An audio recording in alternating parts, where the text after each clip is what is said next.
Halo semua, perkenalkan, saya Lintang Kase, mahasiswa semester 3 dari program studi Ilmu Hukum, Fakultas Hukum, Universitas Nusa Cendana. Di video kali ini, saya akan membahas sedikit materi tentang persamaan hubungan hukum internasional dan hukum nasional pada mata kuliah Hukum Internasional. Jadi, materi mengenai persamaan hubungan hukum internasional dan hukum nasional mencakup beberapa aspek penting. Yang pertama, kita masuk pada definisi. Definisi hukum internasional. Hukum internasional adalah seperangkat aturan dan prinsip yang mengatur hubungan antar negara dan subjek hukum internasional lainnya.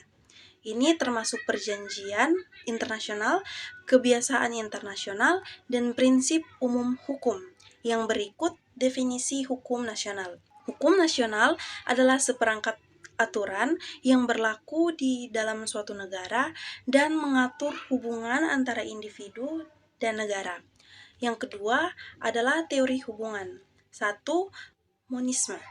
Teori ini menyatakan bahwa hukum internasional dan hukum nasional merupakan satu kesatuan. Dalam pandangan ini, hukum internasional secara otomatis menjadi bagian dari hukum nasional. 2. Dualisme.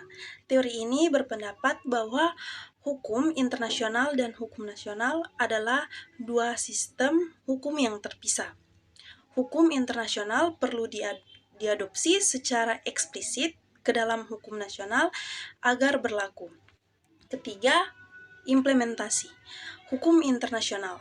Beberapa negara mengadopsi perjanjian internasional langsung ke dalam hukum nasional melalui proses legislasi negara. Juga dapat membuat undang-undang khusus untuk mengimplementasikan kewajiban internasional.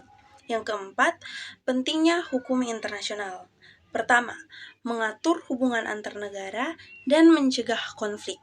Kedua, menyediakan kerangka kerja untuk kolaborasi internasional dalam isu-isu global seperti hak asasi manusia, perdagangan, dan lingkungan. Dan yang terakhir atau yang kelima, peran pengadilan.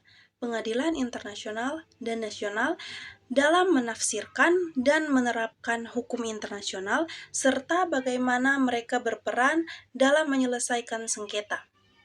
Hubungan ini sangat dinamis dan dapat bervariasi berdasarkan konteks politik, sosial, dan budaya di setiap negara. Demikian sedikit materi yang dapat saya sampaikan. Saya Lintang, terima kasih sudah menonton.